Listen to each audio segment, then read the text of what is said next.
এবার আমি একটা কথা বলতে পারি? হ্যাঁ, আপনারা তো সবাই বুঝে গেছেন অলক্ষ্মী জেনে শুনে কোনো কিছু লুকোচ্ছে, তার মানে ওর মনে পাপ আছে। বেয়াই, আপনি তো বলেছিলেন বিষ্টুকে অলক্ষ্মীকে গিয়ে নিয়ে আসতে, বিষ্টু আপনার কথায় ওকে আনতে গেল। আরে অলক্ষ্মী মেয়ে আমার নাতিটাকে এমন তুগুন করলো যে একবারে বশ করে দিল ছেলেটাকে। আচ্ছা, এসবের মানে কি মাসিমা? বিষ্টু তো লক্ষ্মীকে ভালোবাসতে পারে, এটা কেন মেনে নিতে পারছেন না? কি করে মানবো বলো তো বর্দি?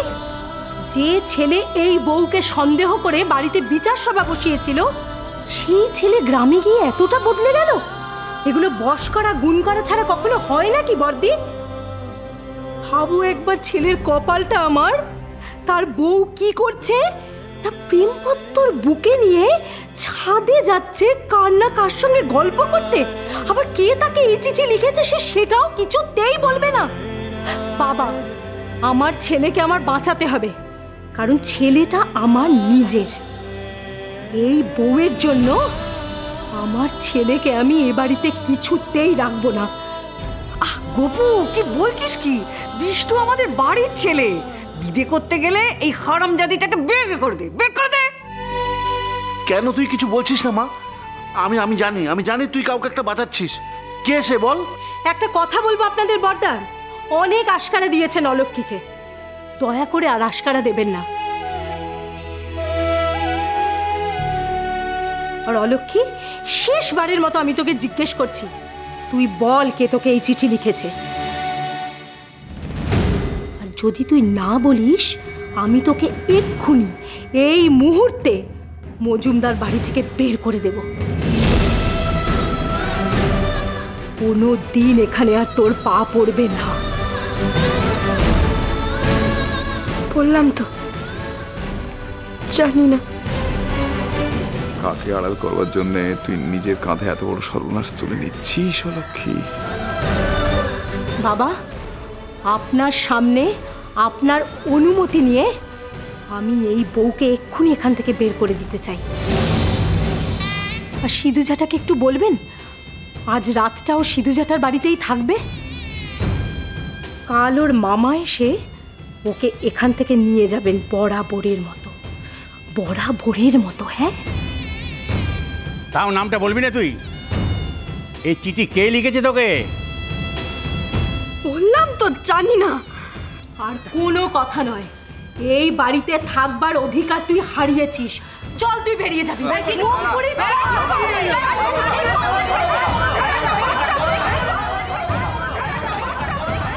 দাঁড়াও,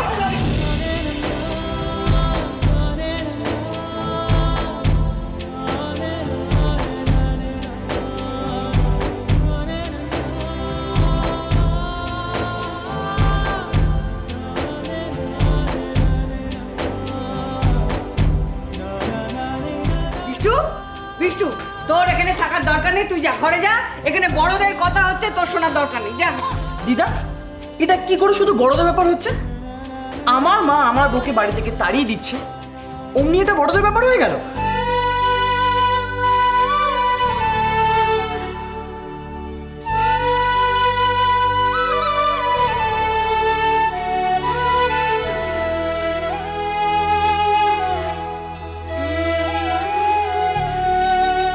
তুমি ঘরে যাও।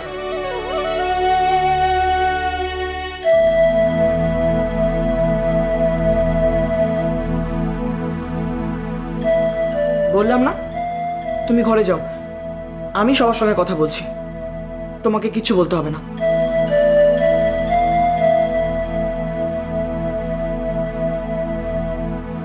যাও, ঘরে যাও।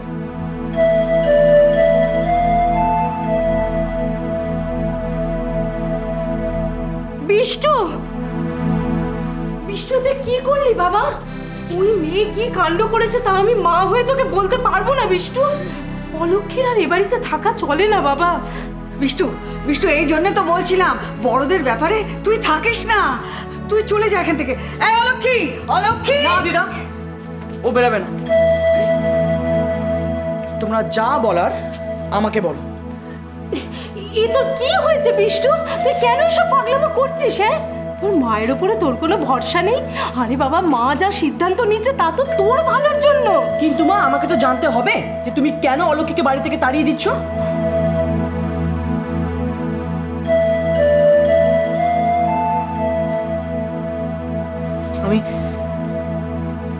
এর আগে ওকে অনেক কষ্ট দিয়েছি, অনেক যন্ত্রণা দিয়েছি, কিন্তু আর কোনো কষ্ট ওকে দেব না। এবার বলবে ওর দোষটা কোথায়?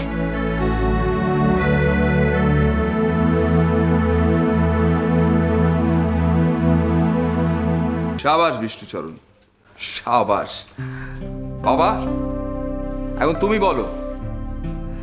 তুমি বলো যে বিষ্টুর বউকে বাড়ি থেকে রাত দুপুরে কেন বাইরে বার করে দেয়া হচ্ছে সেটা জানার অধিকার স্বামী হিসেবে বিষ্টুর আছে কিনা?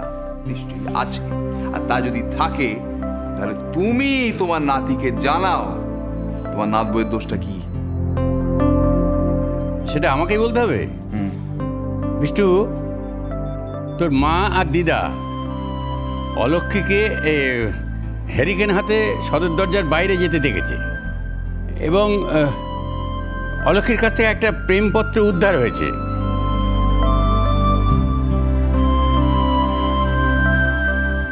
বাকিটা তুই বল অনিমেষ। হ্যাঁ, মানে লক্ষ্মীকে যে চিঠিটা দিয়েছে, মানে লক্ষ্মী কিছুতেই বলছে না যে কে চিঠিটা লিখেছে, তাই মাসিমা ভাবছেন যে লক্ষ্মী জানে কিন্তু বলছে না। বাকিটা তুই বল স্বদেশ। হ্যাঁ, তারপরের বিষয়টা হচ্ছে যে গোটা বিষয়টাই রহস্যাবৃত, এই লোডশেডিং এর মতো আর কি। তা তোমার গর্ভধারিণী জননী তোমার স্ত্রীকে গভীরভাবে সন্দেহ করে বাড়ি থেকে বার করে দিচ্ছে এই রাত দুপুরে, কিন্তু আমরাও গভীরভাবে তাকে বাধা দিতে চাইছি কিন্তু পাচ্ছি না। কেন বলো তো? কারণ তোমার স্ত্রী মুখে কুলু পেটেছেন, তিনি একটি কথাও বলবেন না স্থির করেছেন। এখন চিঠিটা কে দিল? উড়ে আসতে পারে না, কোত্থেকে এলো? চিঠিটা যিনি দিয়েছেন তাকে তোমার স্ত্রী আড়াল করে দিবার চেষ্টা করছেন কেন? এইসব প্রশ্নের উত্তর তো জানতে হবে। এই উত্তরটা আমি দিচ্ছি। অলক্ষ্মীকে চিঠিটা আমি লিখেছিলাম।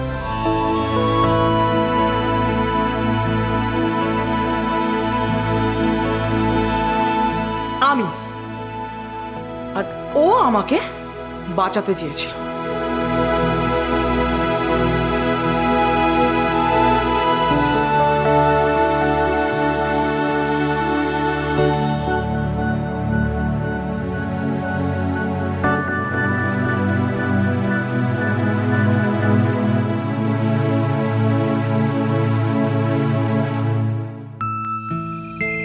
মা, তুমি আমাকে বুঝিয়ে দাও না মা।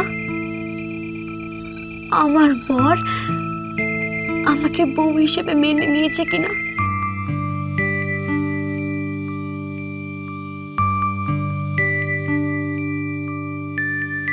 মা, তুমি আমার সব প্রার্থনা মেনে নিয়েছো। আমি বুঝে গেছি যে ও আমায় খুব ভালোবাসে।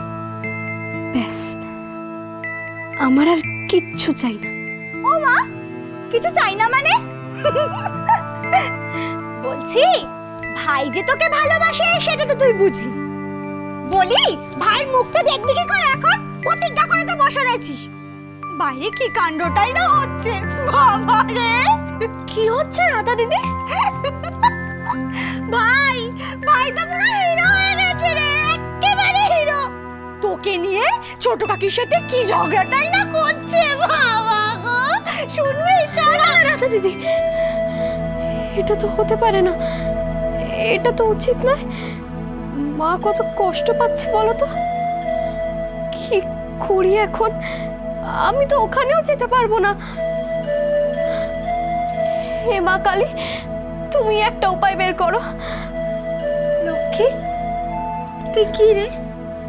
তোকে ছোট কাকি দিদা কত কথাই না বললো, কত অপমানটাই না করলো, তোকে কিচ্ছু গায়ে লাগে না?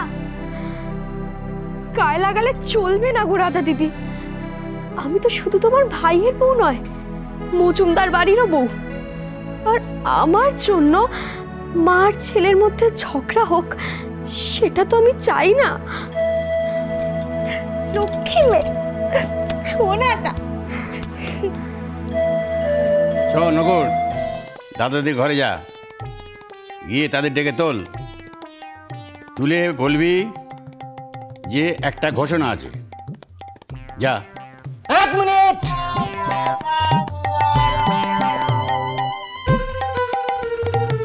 বাবা, কাল রাতেও তো ঝামেলা হলো, আজ সকালবেলা বলে কিনা ঘোষণা আছে।